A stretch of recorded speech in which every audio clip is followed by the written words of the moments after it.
Cordial saludo a todos. Este video lo estoy realizando como alternativa a la web conference que realizamos el día viernes, día 6, debido a que tuve un pequeño olvido y lo que estaba haciendo era explicarles algo y nadie estaba viendo la pantalla, así que con este video pues les voy a ampliar un poco lo que habíamos comentado en la web conference. Les voy a ampliar algunos conceptos de sistemas de información geográfica, algunas aplicaciones y un poco el trabajo de Google Earth que hemos venido realizando. Voy a hacer una pequeña retroalimentación de la actividad 1, ¿cierto? Algo que estaban cometiendo y ya pues estoy terminando de montarles la nota, ya la tengo, pero la estoy montando al sistema. Lo primero es que no están leyendo las guías y el material de apoyo, se los hice en el comentario del video del director, pues, o del video que les envié hace poquito. No están leyendo las guías y el material, yo les estoy realizando videos, tienen videos, tutoriales, aparte de que si no entienden, porque como les comentaba, si uno no le entiende a un profesor o no entiende una explicación, uno puede ir y buscar. Algunos me piden explicaciones sobre pasos, metodologías, que hombre, pues si uno coloca les aseguro, ustedes colocan cómo hacer un polígono en Google Earth, le aparecen unos 50 tutoriales en YouTube. Digamos que lo que yo esperaría, como les comenté en el video, es de que me hagan preguntas sobre sí, sobre los conceptos, sobre de pronto algunas particularidades que han tenido porque el software no les da, no son capaces de hacer el polígono por más que ven los videos, o si después de ver el montón de videos pues no se entiende, ¿sí? Pero lean por favor las guías y lean ese material de apoyo, sobre todo, no les estoy pidiendo solamente ese primer material, ese material de apoyo principal que tenemos.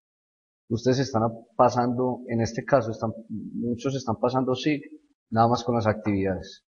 O sea, haciendo un paso a paso y casi que con videos tutoriales, porque les digo, el video tutorial que les puse era casi que la retroalimentación del semestre pasado, por lo tanto es hacerles prácticamente el ejercicio.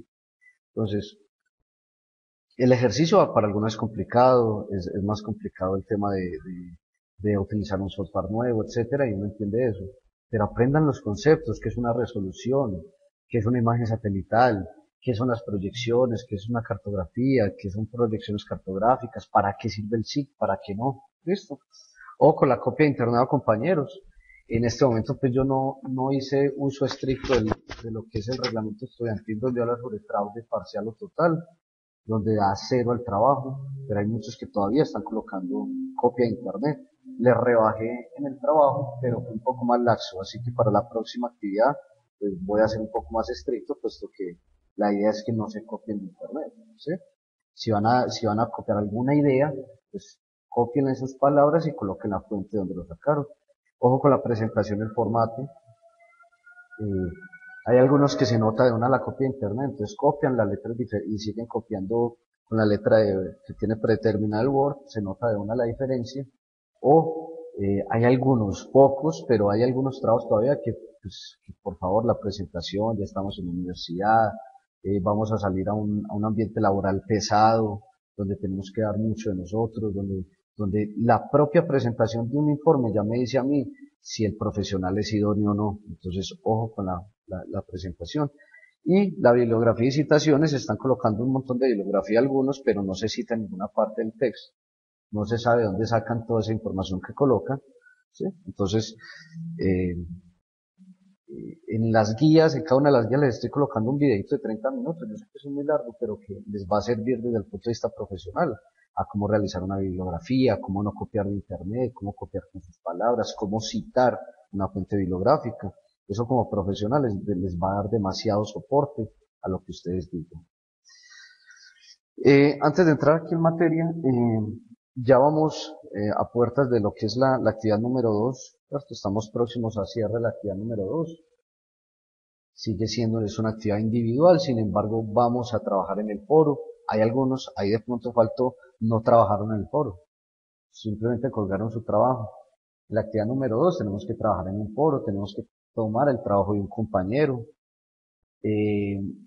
Creo que al mejorar un poco el uso del foro de preguntas y respuestas, ya por lo menos hay unas preguntas más como cierto, de pronto cosas que a mí me interesan como docente explicarles a ustedes. Sin embargo, todavía no hay preguntas de fondo. O sea, hay preguntas metodológicas de la actividad, pero no hay preguntas de fondo, de conceptos, de análisis, no hay nada de eso. Simplemente me están haciendo preguntas de la actividad.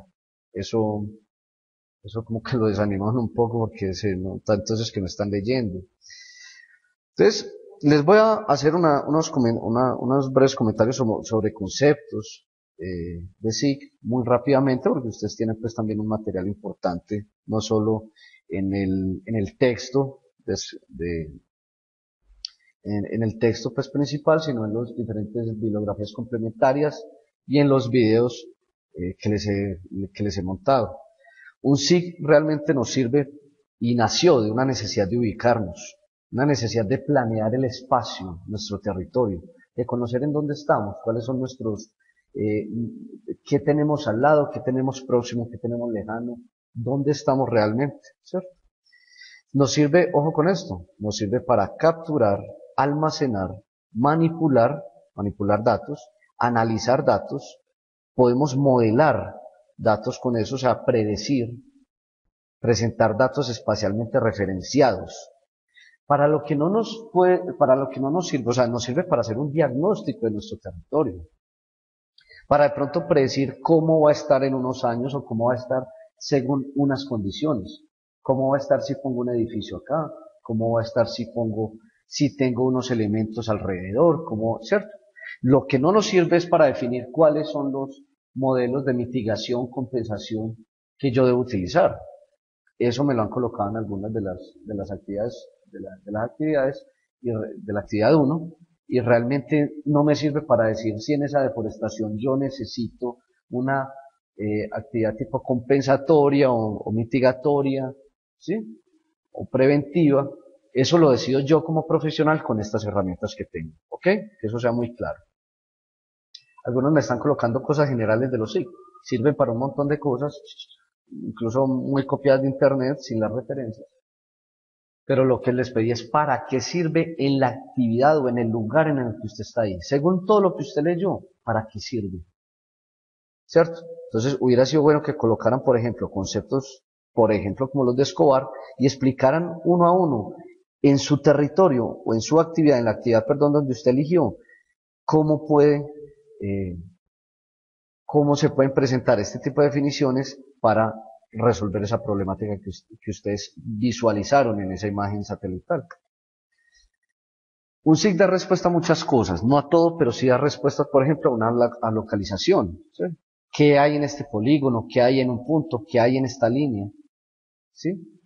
Eso me puede solucionar. Pero también yo puedo evaluar qué ha cambiado desde. Esta fue una de las cosas que nosotros hicimos, las imágenes históricas que estamos haciendo en la actividad 2. ¿Qué tengo antes, en una fecha específica, en esa cantera, y qué tengo después, o qué tengo ahora en una imagen más reciente? ¿Cómo ha evolucionado la cobertura vegetal? ¿Cómo ha evolucionado el delta del río? ¿Cómo ha evolucionado el color o la sedimentación que se visualiza en ese río? ¿Qué aspectos estoy viendo si ese río entonces lo visualizo mucho más oscuro, más turbio?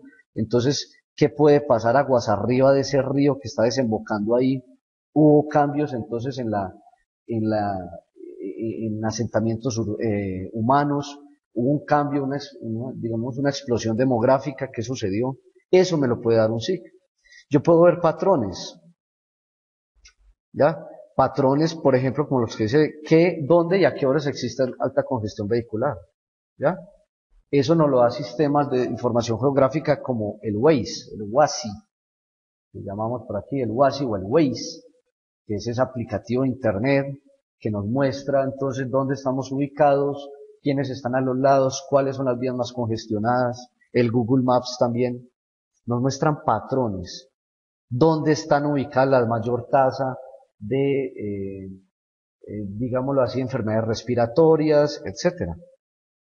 ¿Dónde están las mayores pendientes? Perdón. Nosotros podemos elegir patrones. Lo mismo aquí condiciones, en este caso, perdón, el tema de condiciones es, claro, dónde se ubican, en qué partes está el mayor número de estudiantes por escuela, dónde están las escuelas rurales, dónde está cierto elemento geográfico, ¿sí? Dónde se puede ubicar según unas condiciones que yo le dé. Cuáles son los municipios con mayor riesgo de enfermedades sexuales, de transmisión sexual, etc.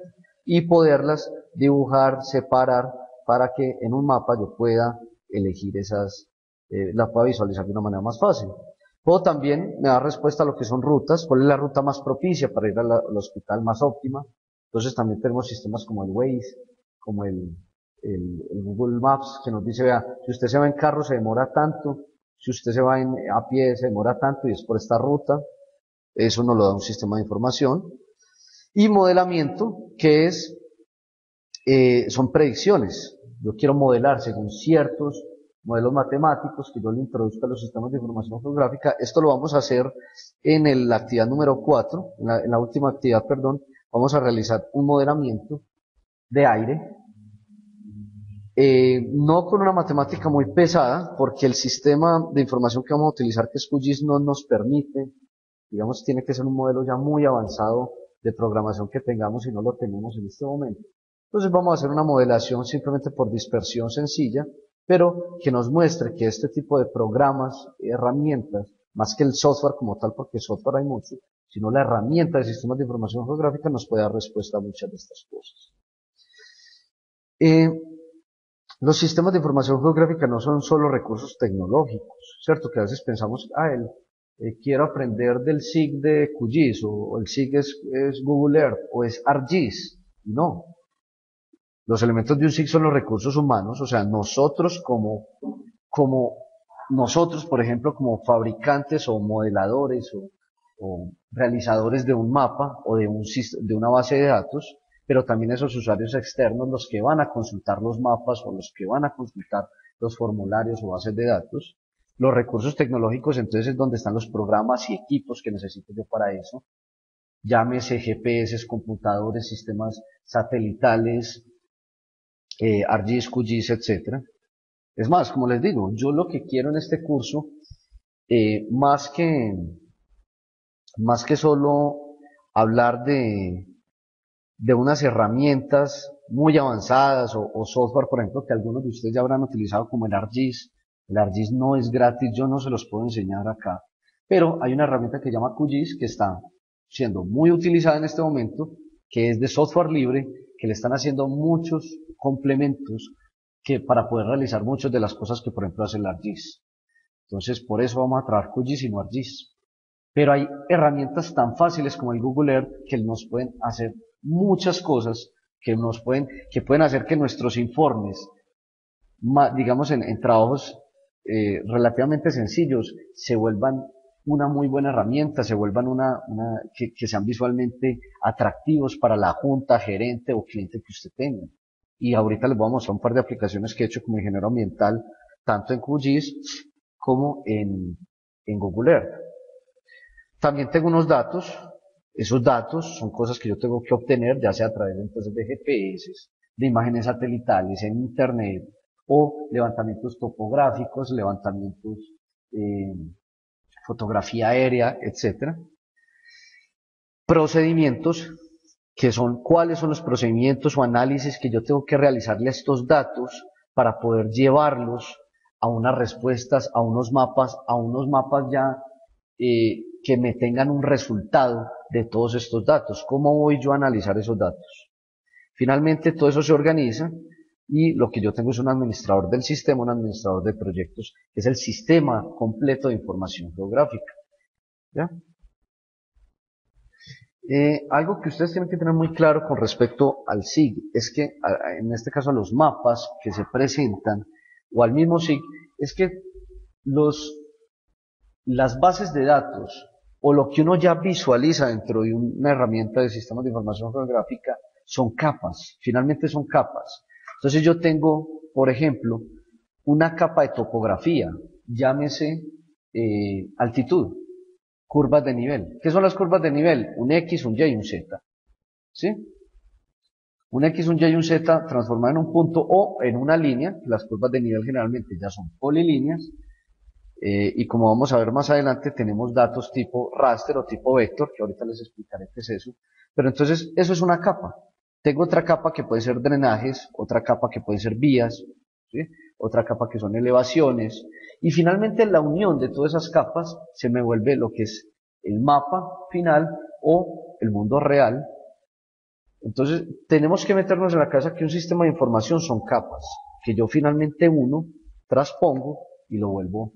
Por ejemplo, en el trabajo de Google Earth que estamos haciendo hay una capa que es una imagen satelital. Hay una capa que es el área que yo delimito del terreno y hay una capa que se llama buffer. Son capas diferentes. Es el buffer. Hay incluso otra capa que fueron los buffers pequeños que yo realicé para llegar al buffer grande. Entonces yo tengo diferentes capas que pueden ser líneas, puntos, polígonos o imágenes satelitales que son píxeles o ¿cierto? Lo que llamamos un raster, una malla. Ahorita la vamos a ver. Por ejemplo, en este caso, yo tengo lo que son píxeles, ¿sí? Yo tengo lo que son unos cuadrados, unos rectángulos o cuadrados, donde tengo una información. Pero acá yo tengo puntos, acá tengo líneas, y en las parcelas o predios puedo tener polígonos. Entonces son diferentes formas de representar, pero son diferentes capas. Yo no puedo tener en una sola capa una línea y un polígono, ¿sí? De manera vector, como está acá. La información para los sistemas de información geográfica pueden venir de muchas partes, como ya lo había comentado, imágenes satelitales, fotografías aéreas, mapas digitales, esos mapas que uno consigue en el IGAC, que son unos planos grandes análogos, o sea, análogos que quiere decir pues que de esta manera, por ejemplo, en papel, ¿cierto? El mapa este que yo consigo, unas heliografías, yo lo puedo digitalizar, y eso es algo que vamos a hacer de, por ejemplo, la digitalización que ustedes hicieron con la imagen de Google Earth. Yo visualizo, eso es una imagen que yo en este caso puedo tener o un mapa del IGAC escaneado o puedo tener una imagen de Google Earth y ahí digitalizar un río, digitalizar una deforestación, o sea, volver digital esa imagen que yo tengo ahí también, en este caso que es digital, pero que no tengo una separación entre lo que es la deforestación, la zona de deforestación, bosque. Yo no tengo esas capas ahí en Google Earth. Yo simplemente tengo una imagen, pero quiero hacer capas de los bosques que tengo en esa área. Entonces puedo hacer polígonos, ¿cierto? Cada polígono es una capa de polígonos que cada polígono significa un bosque. Eso es un ejemplo. Y puedo tener otras informaciones digitales diferentes que consiga de diferentes entidades, proyectos. Uno se puede ir a las corporaciones autónomas, hay ya levantamientos de estudios de impacto ambiental ya realizados, o cartografía incluso. Por ejemplo, en Bogotá tiene un excelente sistema de información geográfica en la parte ambiental, catastro, etcétera, que muchos de ellos pueden ser descargables, lo mismo el IDAC. En Medellín también hay un sistema de información importante en algunas corporaciones autónomas, etcétera. Con todo esto y una información tabulada, porque tienen que saber que el sistema de información geográfica no es solo geografía, no es solo una imagen o una fotografía aérea, no es solo una imagen, sino que esa imagen, ese espacio X, Y, Z, tiene asociado una información, tiene una tabla en una base de datos, llámese Excel, etcétera, una base de datos que me va a decir, hombre, este punto de acá que dice Bogotá, yo lo tengo como punto, tiene asociado un X, un Y, y tiene asociado una información, que eso depende de mí. Hombre, ¿cuál es el departamento? ¿A qué departamento pertenece? ¿Cuál es el código de departamento? ¿Cuál es el número de población? El número de habitantes, Yo puedo poner 20.000 cosas en estos sistemas de bases de datos. Y las bases de datos son extremadamente importantes en un sistema de información geográfica. Sin embargo, no nos vamos a detener en el curso en la realización de una gran base de datos. Nada más cuando entremos a QGIS vamos a ver que hay unas tablas que nosotros vamos a llenar de una manera muy sencilla y eso pertenece a una base de datos. Pero por eso es muy importante que lean la información que uno les agrega dentro de la bibliografía, para que ustedes no se vayan simplemente con lo que hacen en una actividad, sino que se vayan con un conjunto, con un panorama más amplio de lo que es GIS o SIG. ¿Cómo se comenzó a usar? Entonces, hablamos de que hay una especie de dibujos en la agricultura egipcia porque se necesitaba saber dónde estaban ubicados los diferentes cultivos. con respecto a las ciudades, al río Nilo, etcétera. Se quería saber dónde estaban ubicados y sobre todo los mapas de inundación que tenía el Nilo en ese momento. El Nilo crecía, se inundaban, hasta dónde se estaba inundando el Nilo para empezar a hacer el tema de cultivos.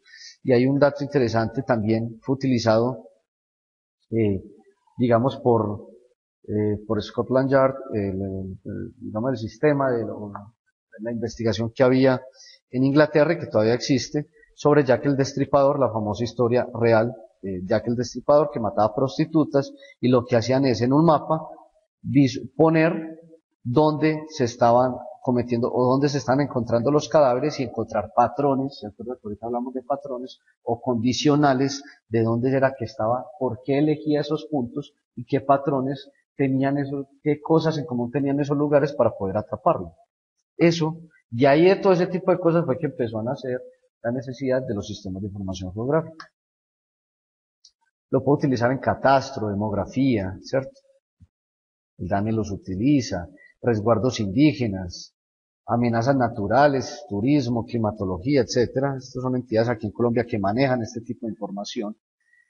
Por si necesitamos, podemos hacer solicitud de algunos de ellos, son libres o son ya solicitados o tendrán algún precio, para que sepa que más o menos es la imagen, el panorama de los datos que utilizan ciertas entidades públicas. Aplicaciones para nuestra carrera, muchísimas, muchachos. Yo voy a intentar decirles solo algunas pequeñas, pero es importante que lean sobre sistemas de información geográfica, por ejemplo en Colombia o a nivel mundial, en temas ambientales. Por todos lados tenemos permeado.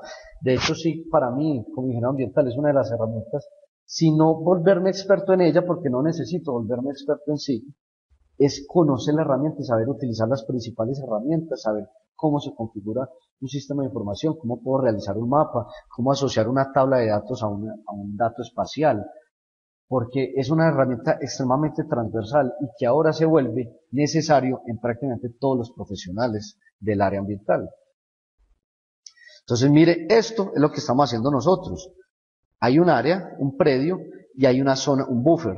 De pronto ahorita le respondí a cierta estudiante, porque el buffer, mire que el buffer se supone que debe estar más o menos similar a la forma del área. Pero ella tenía el buffer más alejado por un lado y más cercano por otro. Y no. Para el caso de nuestro ejercicio, el buffer debería tener prácticamente, si usted mide, debería tener casi que la misma distancia por todos lados, por lo menos en los puntos más extremos. Entonces, ojo con eso, aquí hay un buffer, hay diferentes buffers de seguramente algún impacto importante de una actividad aquí industrial o comercial, etc.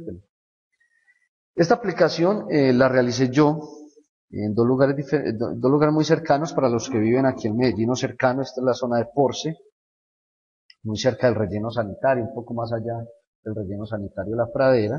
Son dos aplicaciones diferentes, muy sencillas. Mire que yo no necesito ser gran experto en SIG para presentarle a unos clientes algo que les puede parecer muy interesante. En este caso, los clientes eran una corporación autónoma que simplemente me estaba pidiendo no un estudio de impacto grande, sino un plan de manejo ambiental para una cantera en el lado izquierdo. Lo que yo hice en Google Earth, con una buena imagen, eso hay que tenerlo en cuenta, tenía una muy buena resolución, por lo tanto pude realizarlo de esa manera. Hice lo que es la vía, medí el terreno. Ojo, Google Earth no te da datos exactos de áreas ni de alturas, pero es un acercamiento importante. Si yo necesito hacer algo muy detallado, pues tengo que hacer un levantamiento topográfico, pero para lo que me exigían, no lo necesitaba y puedo utilizar Google Earth. Hice una zona de retiro, que es lo que me exige, digamos, la norma, y le hice un buffer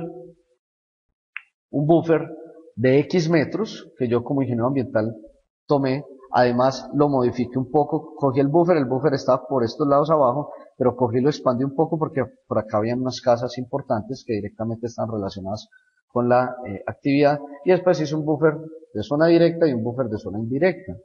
¿Para qué? Para mirar todos los elementos que hay ahí, les hago un plan de manejo. Según ciertas, pues ya como lo que yo como ingeniero ambiental considero que debe hacerse para temas de ruido, de emisión atmosférica, de material particulado, de tránsito de no solo el bulldozer, sino de las volquetas, etcétera, un montón de cosas y lo puedo visualizar. Y les soy sincero, esto por ejemplo, lo hice cogí un Paint y escribí simplemente la leyenda. Esto lo hice muy atrás, muy empezando mi carrera profesional, pues ya cuando me gradué. Utilicé una regleta, incluso la regleta de una manera diferente nos la da Google Earth. Simplemente realicé esto. Puse un norte, mira que todo fue hecho con Paint, pero las mediciones, todo esta, o sea, la visualización, el mapa, la persona, el ingeniero que está encargado en la CAR de revisar eso, ve y mira y dice, sí, hay un buffer, me parece adecuado, y ya mira en el documento cuáles son digamos, los planes de manejo que va a tener para cada una de las cosas, de los elementos ambientales, sociales, económicos que se ven ahí. Mira que es una cosa muy sencilla, pero que como de manera de presentación y técnica se ve muy adecuada. Esto también fue realizado muy cerca, esto era un terreno de alguien, ya un privado, también es un plan de manejo ambiental que le exigía la CAR, el municipio y la CAR, con el fin de poner ahí un material de cobertura de una minera. Entonces, había una mina por aquí de oro, esa cobertura vegetal que tienen que eliminar para poder extraer el material, se iba a poner acá, y pues tenemos una delimitación, tenemos una vía principal y una vía que yo puse acá. Esto es una capa y las otras son capas de polígono, esta es una capa de línea. Entonces mire que yo tengo un buffer, ¿sí? Tengo un buffer acá, de una zona directa, realmente era muy poco el material, entonces yo considero que la zona de impacto directo es muy corta, no iba a haber gran movilización de material particulado como tal, sino cobertura vegetal. No era mucho el tránsito, entonces eso ya son definiciones de uno como ingeniero ambiental, pero hay que sustentarlos, ¿por qué? Y miren este buffer de aquí afuera, este buffer de zona indirecta, mire que acá hay mucho más espacio, pero lo tomé, ¿por qué? Porque aquí hay una finca. Esta finca no iba a estar directamente afectada, consideramos ya en el trabajo de campo y preguntando y mirando la actividad que iba a haber, no iba a haber una gran, porque venía de aquí las volquetas, la finca quedaba en este lado, pero sí había una afectación indirecta tal vez en el tema de ruido, ¿sí? Más que todo en un tema de ruido, etcétera. Entonces decidimos alargar la zona de impacto indirecto. Entonces ya no es un buffer de 200 metros, de 50 metros, de 20 metros, sino que ya lo hacemos un poco más, entre comillas, lo alargamos de manera manual para que esta finca entrara. Pero mira que visualmente yo le muestro al técnico, le muestro a las personas qué es lo que yo quiero visualizar. Eso es lo más importante de un mapa. Entonces, cuando ustedes me muestren un mapa, esos pantallazos que ustedes están haciendo, ¿qué es la idea? Que la persona, yo, no solo como docente, sino el que les va a mirar el trabajo, entienda que lo que hicieron ahí. Pero hay algunas cosas que de verdad uno no entiende. No le colocan la transparencia, entonces uno dice, bueno, ¿y debajo de eso qué hay? No son muy técnicos al hacer un mapa, y el mapa, la idea es que te pueda visualizar todo lo que tú quieres mostrar. Esta fue otra aplicación. Esta fue un poco también en la zona, este es el relleno de la pradera, el relleno sanitario de Medellín, este es el río Medellín, ¿cierto? Todo este es el río Medellín, por acá. Esta es la zona de Barbosa, Santo Domingo, Don Matías, para los que conocen de pronto estos terrenos. ¿Qué hice yo? Me conseguí en la Corporación Autónoma unos shapes. Shapes es digamos el archivo .shp, shapefile, que es un archivo de forma, son los archivos de los sistemas de información geográfica, sobre todo del QGIS, del ArcGIS, del ArcView. Es un tipo de archivo que maneja los sistemas de información geográfica. Entonces yo me conseguí yo tengo la imagen satelital, la georreferencio, esa georreferencia la vamos a ver más adelante en una de las actividades. Hay videos de cómo georreferenciar, así que por favor véanlo, cómo georreferenciar una imagen. Le pongo encima el shape de los ríos para poder visualizar los drenajes en este caso. Tengo unos puntos que son esto en rojo era el título minero de un privado al que yo le estaba trabajando. Lo que había en el título minero eran los puntos X y Y, entonces yo cogí los puntos, los ubiqué en este mapa y los uní por medio de un polígono, ¿cierto? Ya teniendo los puntos, uní el polígono y lo que hice fue achurarlo para mostrar cuál es el título minero de él. Esto que hay acá es una pequeña central hidroeléctrica que hay en esa zona, con la cual él está teniendo ciertos conflictos, y nos conseguimos a través miren lo importante de uno meterse a internet y buscar, muchachos, es que no, a veces hay que saber meterse y buscar información, en internet hay mucho, en internet encontramos el permiso ambiental del ministerio que le dieron a estos y tiene todos los puntos delimitados del área que ellos iban a explotar, ¿cierto? Por lo menos del cual pidieron. Entonces, esos puntos X y Y yo los metí y los transformé en un área y ahí le estoy mostrando. Y esto blanco de acá es el área de exploración que el señor iba a hacer. Entonces yo le estoy mostrando a mi cliente y a los que les interese en el caso mira, esto es el título minero del señor, esto es lo que él está explorando y este es donde está la pequeña central hidroeléctrica, de la cual ellos tienen ciertos conflictos por usos del suelo, etcétera, pero mire que yo ya visualizo eso. Claro que el trabajo es mucho más completo y hay unas etiquetas, hay unos planos ya, unos mapas ya realizados, pero esto es un pantallazo del ArcGIS donde hice el trabajo. ¿Sí? Miren, eso, sinceramente, pues para ustedes algunos puede ser muy complejo, pero eso es de lo más sencillo que uno puede realizar en estos programas y van a aprender a hacer mucho de esto al final, muchas de estas cositas, no todas, porque uno aprende esto como decimos en Antioquia, cacharreando, metiéndose en el programa, mirando videos, en YouTube hay mucha cantidad de videos sobre cada uno de los procedimientos que hay que realizar en ArcGIS, en QGIS, en Google Earth, etcétera. Métanse, véanlo, esto es una herramienta muy importante.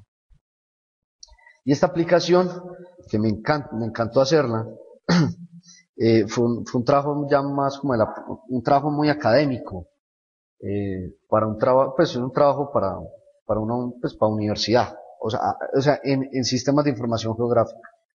O sea, fue un trabajo, pero no llegamos a un punto demasiado riguroso desde el punto de vista de modelación del aire, de las condiciones de lluvia y eso, pero lo logramos hacer y dio unos resultados interesantes. Miren, conseguimos un mapa básico de las reservas del sur de Antioquia. Este es el sur de Antioquia, aquí ya empezamos a ver Quindío, Caldas, etcétera. El sur de Antioquia con unos mapas, vean aquí la parte verde, una zona boscosa muy grande, que incluso se pega a la zona boscosa ya de Chocó, todo este es el Chocó, y unos sistemas forestales pero fragmentados, lineales pero son más fragmentados. Miren que tenemos un shape de municipios, donde me muestra la delimitación de los municipios, y unos shapes de puntos que me muestran unas estaciones meteorológicas de donde yo tomé la información de la precipitación.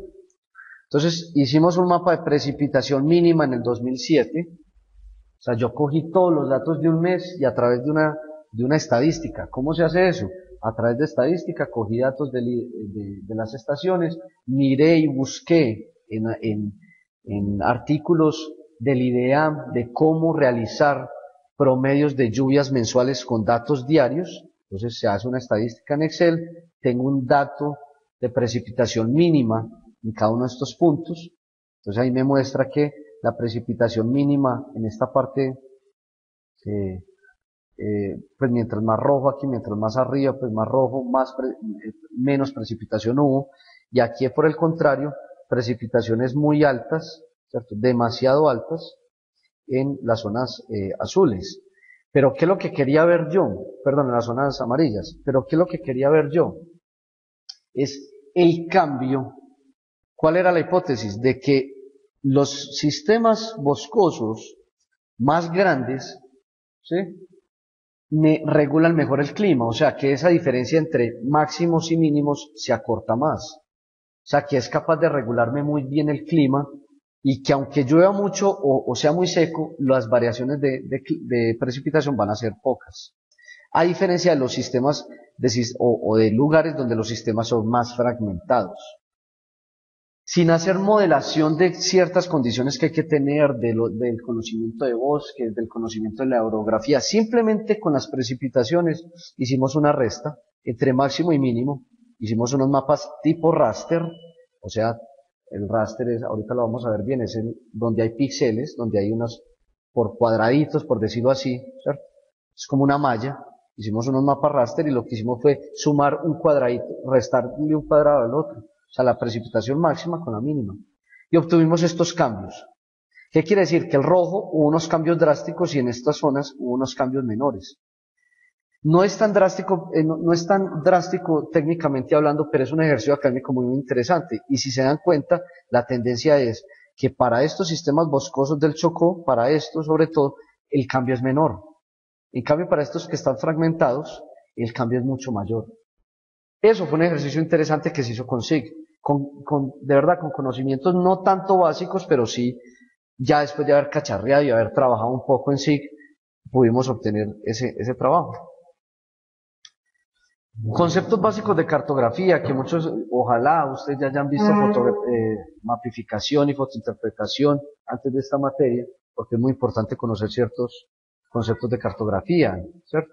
Lo que es un mapa, lo que es la cartografía, lo que es un plano, lo que es una escala. ¿Cómo hallar una escala? Yo puedo ver un embalse en una escala de 1 en 500.000 de esta manera, pero si bajo la escala, o sea, bajo el número, pero aumento la escala, bajo el número, pero aumento la escala, puedo ver el embalse como un polígono, no como un punto. Entonces, mientras más alta sea la escala, ¿sí?, mayor voy a poder ver aquí. Perdón. ¿Ya? A mayor escala, menor terreno representado. Pero ojo con esto, sepan manejar eso de mayor y menor. A mayor escala, miren esto, o sea, mayor sea el numerito de la escala, menor terreno voy a ver representado. ¿Sí? Otra cosa es que yo tenga una escala, digámoslo así, que yo pueda ver, una escala muy grande, que yo pueda ver detalles. Entonces lo importante aquí es el número de la escala. A escalas muy altas, menor representación de terreno. ¿Sí? O sea, si yo tengo escalas muy grandes, cuando nos referimos, yo tengo escalas grandes, yo puedo representar menor terreno. O sea, como esta escala es grande, yo puedo ver mucho detalle del terreno, pero veo menos terreno representado, lo que estamos hablando ahora. En este caso, la escalita se ve muy pequeña, el número es muy grande, pero cuando hablamos en términos de escala, la escala es muy grande, muy pequeña, y por eso podemos ver mucho más terreno en el mismo recuadro. Si yo cojo Google Earth, de pronto me enredé mucho para explicarles, y me enredé es porque una cosa es el número de la escala y otra cosa es la escala. Cuando yo tengo este mapa de Medellín, yo tengo escalas muy bajas, pero el número es grande. ¿Sí? ¿Qué quiere decir esto? Que yo veo mucho terreno, pero la escala es muy baja. A diferencia de que si yo tengo esta escala, que es una escala grande, ¿sí?, miren que ya no tengo 14 kilómetros en esta representación, sino de 208 metros, y por lo tanto puedo ver mucho más detalle, pero veo menos terreno. Entonces, ¿qué es escala? Escala yo la puedo representar, ahí, ¿cierto?, sobre como un metro en mi mapa, ¿cuántos metros representa en la escala real? Entonces, en este caso, un metro en este mapa, o un centímetro en este mapa, una unidad, me representa 500 unidades en la vida real, en el mapa real. ¿Sí? Lo mismo aquí. Un centímetro o un metro, tiene que una unidad de medición acá, me representa 25.000 en escala real. Entonces tenemos diferentes escalas. ¿Qué es una latitud? Ahí se me fue una ahí. Latitud, longitud y sistemas de coordenadas polares. Ojo con esto está en el documento, pero es bueno que sepan ubicarse, sepan este tipo de conceptos. La latitud es ese ángulo, ¿sí? Es ese ángulo. Por eso es que nosotros a veces aquí en Google Earth vemos estos datos de aquí abajo. Latitud 6 grados, en el caso de Medellín, longitud menos 75, ya les voy a explicar. Latitud 6 grados significa que del Ecuador, ¿cierto?, si yo me ubicara en Colombia, Medellín por ejemplo está a 6 grados, desde el centro, subiendo un ángulo, ¿cierto?, puntico, queda por aquí así, Entonces, el ángulo que se forma es la latitud con respecto al ecuador. Esa es la latitud. Entonces, por eso vemos 6 grados positivo, porque es hacia arriba. La longitud es, según el meridiano de Greenwich, que nos pasa por aquí por el lado de Inglaterra, fue definido ya hace muchos años como un meridiano referencial, y de ahí hacia la derecha es longitud positiva, hacia la izquierda es longitud negativa. Por eso nosotros vemos en el Google Earth que nos dice menos 75. Entonces, de aquí hacia allá hasta llegar a Medellín hay 75 grados desde Greenwich, negativo, o oeste. Entonces uno ve 75 grados oeste, 6 grados norte, o 7 grados sur, y no le colocan el negativo, pero indican que es el sur. ¿Listo? Entonces, tengamos muy claro esos planos. Esos son sistemas de coordenadas polares. Pero, ¿qué pasa con la cartografía que yo tengo en 2D, o sea, plana? Que si ustedes se dan cuenta, si yo proyecto esto en la realidad, ¿sí? La distancia que hay de aquí hasta arriba es diferente a la distancia que hay de acá de manera horizontal, ¿sí? Me forma un triángulo rectángulo. Y es más larga la hipotenusa que este cateto de abajo, ¿sí? Tengo que tener mucho cuidado con eso, porque la distancia de acá hasta acá no es la distancia de acá hasta el pico, sino que es de manera horizontal. Entonces yo tengo que tener en cuenta aquí las curvas de nivel para poder ver una inclinación y saber más o menos cuál sería una distancia. Entonces, ¿yo qué tengo que hacer? Como tengo una realidad, yo tengo una realidad en nuestra esfera, en el mundo, es una esfera, no es una esfera completa, sino que es un geoide, o sea, es una forma más bien de elipse en cada uno de los puntos del globo terráqueo. Vamos a alejarnos aquí. ¿Sí? Yo lo que tengo son curvas. Y cuando yo proyecto una curva en un plano, cuando yo proyecto esta curva en un plano, eso no me va a dar exactamente igual. ¿Sí? Vamos a verlo aquí. Cuando yo proyecto, ¿cierto? Algo que es, en este caso, elipsoidal, a un plano, yo no voy a tener las mismas distancias, se me va a distorsionar digamos, esa imagen. Les voy a mostrar aquí con un ejemplo muy rapidito. Si yo tengo esta distancia, digámoslo 1 kilómetro, cuando yo la proyecto a plano, esto no mide lo mismo que, este arco no mide lo mismo que esto, y sin embargo en el mapa estamos diciendo que mide lo mismo, que mide 1 kilómetro. Entonces, para los cartógrafos y geógrafos poder realizar este tipo de mapas, hacen lo que son las proyecciones. Entonces, de pronto algunos habrán escuchado la proyección, el sistema de coordenadas, la proyección cónica, cilíndrica o polar, que nos lleva a diferentes sistemas de coordenadas. Bogotá, Bogotá Central, Bogotá Oriente, los sistemas magnas-sirgas que se están utilizando en este momento. Es la manera en cómo yo proyecte esta esfera en un plano. Entonces puede ser cónica, yo la proyecto en un cono, yo la proyecto en un cilindro, la proyecto en en un sistema polar. Entonces se van a ver de diferentes maneras y voy a tener el mundo, digamos, el terreno de diferentes maneras. Y todo depende del lugar. No es lo mismo el sistema de coordenadas y la proyección que yo voy a utilizar en Colombia, que es muy cerca al Ecuador, a la que voy a utilizar en Canadá.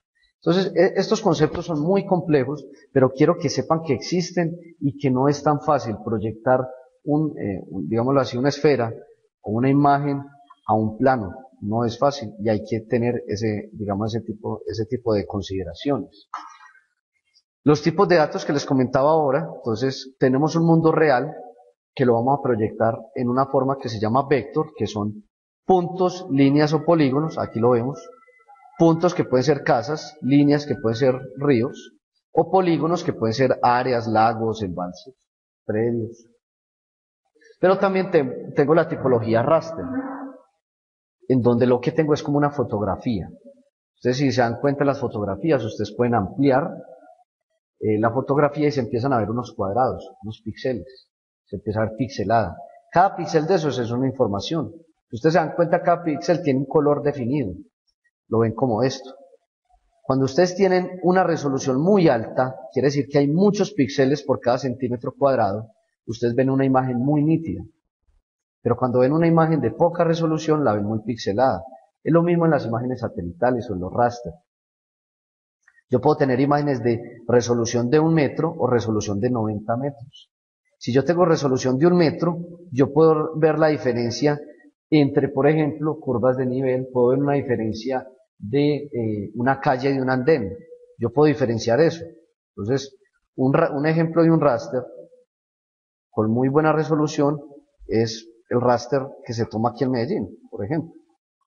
Miren que yo puedo diferenciar casas, techos, ¿sí? Incluso si este frente aquí mide 4 metros, por ejemplo, yo tengo una resolución incluso de hasta metros, pocos metros, porque puedo diferenciar elementos de menor de 1 metro. Yo puedo diferenciar elementos de menor de 1 metro. Entonces tengo una resolución muy alta. Diferencia a cuando me empiezo a acercar y acercar mucho más, ¿cierto? Yo ya no puedo diferenciar, por ejemplo, ventanas, es difícil diferenciar pedazos de ventanas, placas, yo no podría ver acá. Entonces la resolución ahí ya se empieza ¿cierto? A caer, ya empiezo a ver más pixeladas las imágenes. Si se dan cuenta, se empiezan a ver pixeladas. Esa diferencia de imagen, cada imagen tiene un dato. En este caso un dato de color para yo poder diferenciar, pero yo en estas imágenes puedo tener datos de alturas, a qué altura está ese raster, datos de longitudes de onda, que es lo que hace una imagen satelital, me da diferentes longitudes de onda por cada pixelito, y yo de esa longitud de onda puedo sacar muchos análisis, decir si es un árbol, que incluso qué tipos de bosques son, etcétera. Yo puedo tener esa información a través de los rastros. ¿Para qué diferencian? Que son dos tipos de datos diferentes. La percepción remota no es más que herramientas que nos sirven para captar datos sin tener que estar en el lugar, pues sin tener que llevar una comisión topográfica, sino que yo a través, por ejemplo, de satélites, de fotografía aérea, puedo captar imágenes y recuerden un poco de la física de la luz. Lo que hace un satélite finalmente, o una imagen es, el satélite lo que hace es que capta una información, una longitud de onda, y dependiendo del receptor, que es en este caso el satélite, dependiendo si el receptor es infrarrojo, si es de color real, o haciendo ciertas modificaciones a esos receptores, es como hacen los mapas, por ejemplo, meteorológicos, longitudes de onda que traspasan las nubes, por lo tanto no se ven las nubes, sino que se ve el terreno. Estados Unidos tiene un sistema muy interesante del tema desde el punto de vista de agricultura, donde se pueden ver el tipo de suelos, incluso con esta recepción de datos que tienen los satélites. Los GPS, hablamos de percepción de receptores pasivos, o sea, tú puedes tener un GPS y lo único que hace es recibir información de 24 satélites que hay alrededor de la Tierra, que con 4 satélites tú ya puedes tener una localización, entre comillas, muy precisa de dónde estás, pero es un receptor pasivo. Tú no le puedes enviar información al satélite ni nada, sino que va recibiendo información, es simplemente un receptor de información, ¿ya? Importante que expandan un poco más lo que es la percepción remota. Lo que hace en el caso de una fotografía aérea es eso también, pasar a través digamos, de un terreno ya definido y tomar unas fotografías a unas alturas y se les hace unas correcciones. Yo puedo tomar esa percepción remota de imágenes satelitales, como las vemos acá. Esto no es color real, pero entonces cada color, cada píxel, si yo agrando esto, pues me meto a una escala mucho mayor, voy a ver ciertas resoluciones, ciertos píxeles. Tengo que tener mucho cuidado si voy a sacar curvas de nivel, por ejemplo, de imágenes satelitales, que se puede llegar a sacar, porque la imagen satelital puede tener una resolución de 90 metros. Por lo tanto, las curvas de nivel no pueden ser mayores a 90 metros, menores a 90 metros. O sea, espacio. Entonces, yo no voy a poder diferenciar una colina o una diferencia de terreno de menos de 90 metros. ¿Ya? Entonces, las curvas de nivel van a ser 90 metros, que son curvas muy extensas, y puedo emitir ciertos picos o cierta orografía importante para mi proyecto. Entonces, tengo que saber la resolución o la escala de mis mapas. Eso es muy importante. Bueno, aquí estos fueron unos conceptos muy rápidos sobre cartografía y que nosotros en Sigla los tenemos que tener en cuenta. En este momento voy a ampliarles un poquitico sobre el tema de Google Earth. Sin embargo, insisto en que en los videos que yo les he montado está, digamos, lo específico de los ejercicios y les coloqué un enlace en la misma bibliografía donde pueden ver un tutorial de Google en YouTube. Sin embargo, hombre, es que no sé cómo hacer un perfil de elevación. Si ustedes colocan en YouTube perfil de elevación Google Earth, les van a salir en la primera página unos 20 tutoriales diferentes. Entonces a lo que voy es, metámonos en el cuento, hay muchas herramientas que podemos utilizar antes de preguntar lo importante, ¿cierto? El análisis, ¿para qué realmente me sirve ese perfil de elevación? A mí nadie me ha preguntado eso. Profe, ¿por qué nos puso a hacer un perfil de elevación? Nadie lo ha preguntado. No solo pues para que utilicen la herramienta, sino porque es importante un perfil de elevación en un terreno. Nadie lo preguntó y no lo han preguntado. ¿O por qué nos está poniendo a hacer un buffer de 200 y no de 1,5 kilómetros? Alguien me hizo esa pregunta, ¿cierto? Entonces, ese es el tipo de cosas que uno esperaría más que el propio procedimiento, porque los procedimientos están mucho en Internet. Sin embargo, vamos a hacer un recuento rápido de lo que es Google Earth. Yo Google Earth, si tengo el mouse, la bolita, ¿cierto? Sí. La bolita es muy importante porque puedo hacer zoom, pero si se dan cuenta en este momento el mapa está inclinado, entonces yo no puedo tomar, digamos, un pantallazo adecuado de lo que yo voy a utilizar. Vámonos aquí para el relleno de la pradera. Entonces, si yo hago clic con la manito en la rueda, yo voy a llegar al zoom. Si yo hago clic sobre la rueda y la subo del todo, ya voy a quedar perpendicular al terreno. O si la pongo para un lado, puedo mirar más o menos cómo es el terreno de esa zona. Pero resulta que ahí no sé si es para el norte, si es para el sur, y se supone que todos los mapas van siempre para el norte, casi siempre.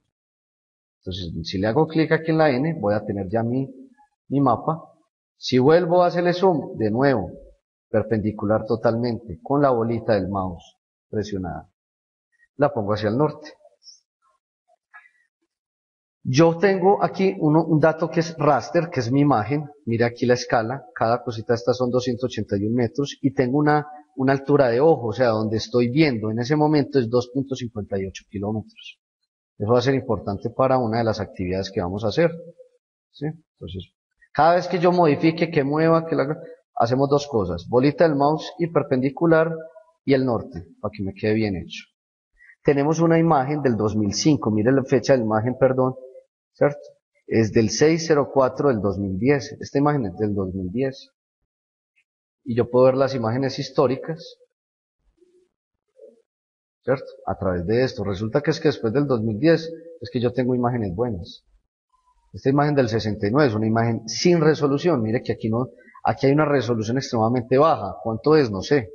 Puede ser una resolución de 100, 200 metros que no me diferencia los elementos más, digamos, más pequeños, como aquí que puedo diferenciar incluso diferentes coberturas, que puedo diferenciar una vía. Mire que allá no podía diferenciar y ya había un relleno sanitario. Cositas sencillas. Latitud y longitud, donde yo me pare.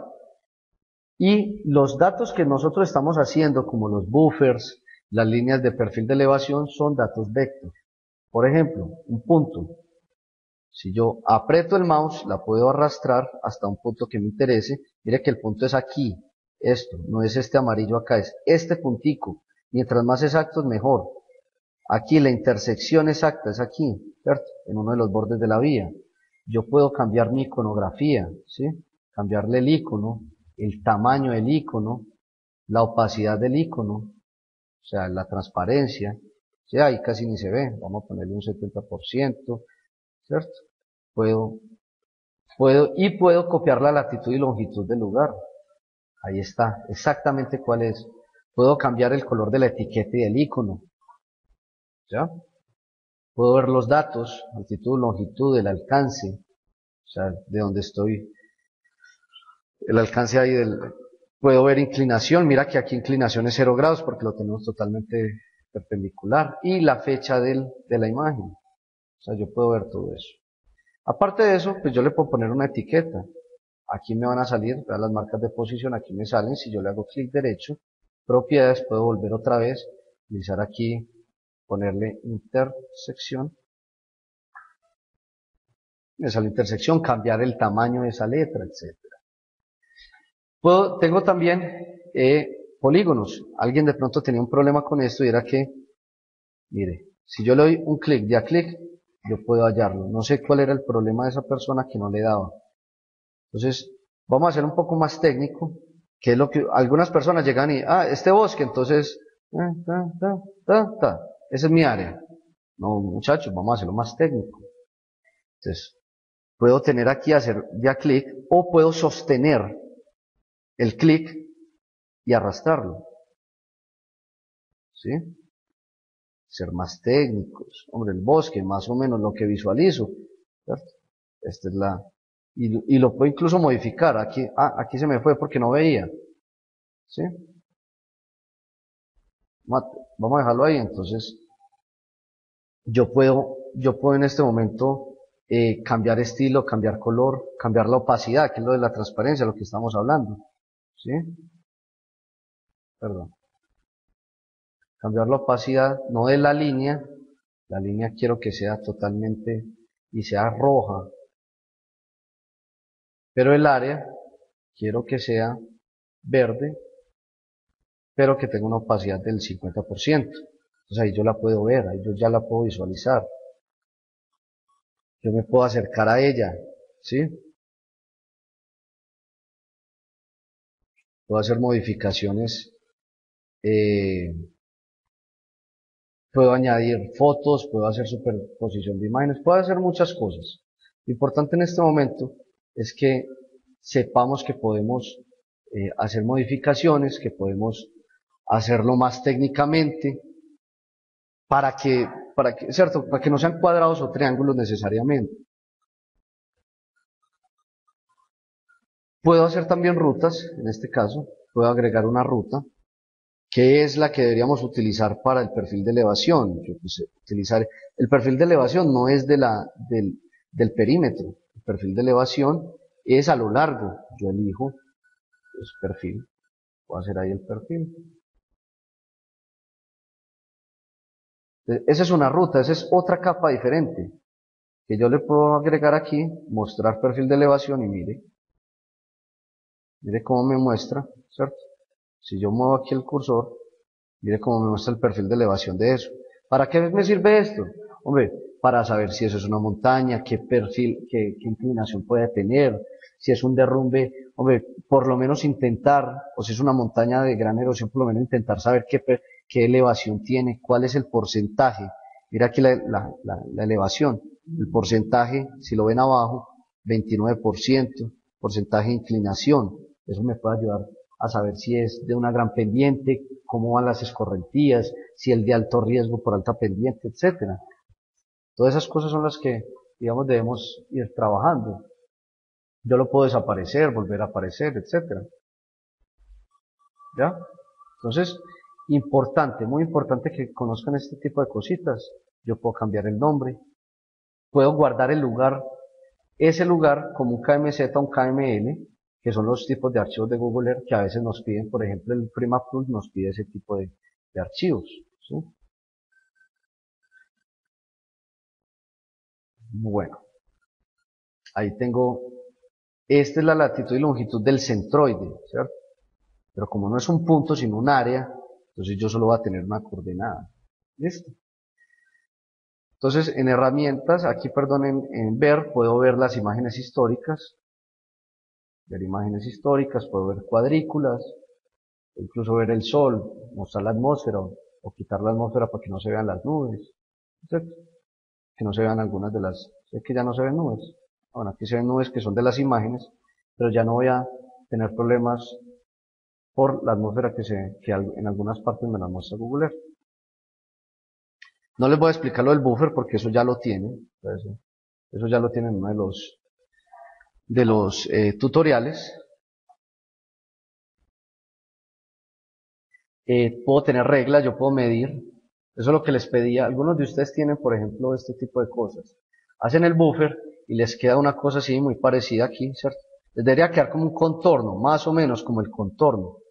Pero algunos tienen una cosa así. Entonces uno dice, aquí no hay un buffer de 200 metros, aquí tal vez haya y se ve más o menos el buffer de 200 metros, pero acá no. Ojo con eso. Es porque están poniendo muy pocos puntos. La idea es que tenga la mayor cantidad de puntos posibles con los círculos, que eso es de una manera muy manual. Ustedes ya van a ver en QGIS o en ArcGIS pueden hacer eso automáticamente. Pero esta es una manera de que si no tienen los programas, pues lo puedan hacer, como se los enseñé. Incluso yo puedo grabar un viaje, ¿sí? Yo puedo grabar viajes, puedo hacer viajes a través de ciertos lugares, grabarlo con video y después enviarlo, ¿sí? Yo lo puedo guardar, lo puedo enviar, el viaje que se hizo, para mostrar algo, es tomar una explicación, enviar una explicación de un terreno.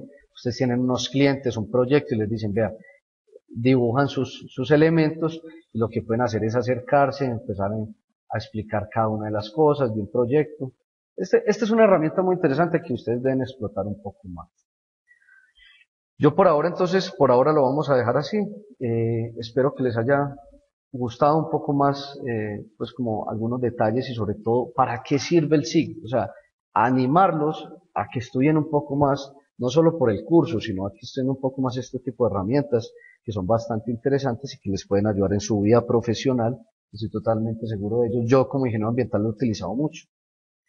Y seguramente ya en estudios mucho más drásticos, mucho más pesados, mucho más estrictos, pues ahí sí que se va a utilizar el SIG. En todos los estudios de impacto ambiental, estudios demográficos, estudios de medio ambiente se está utilizando el SIG y por eso la importancia de que ustedes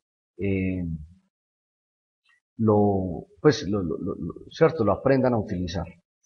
Que les vaya muy bien, espero que no haya problemas con la actividad 2, cualquier duda que tengan me comentan, por favor, ojalá dudas cierto, de rigor, de fuerza, para que podamos entablar un buen debate con eso.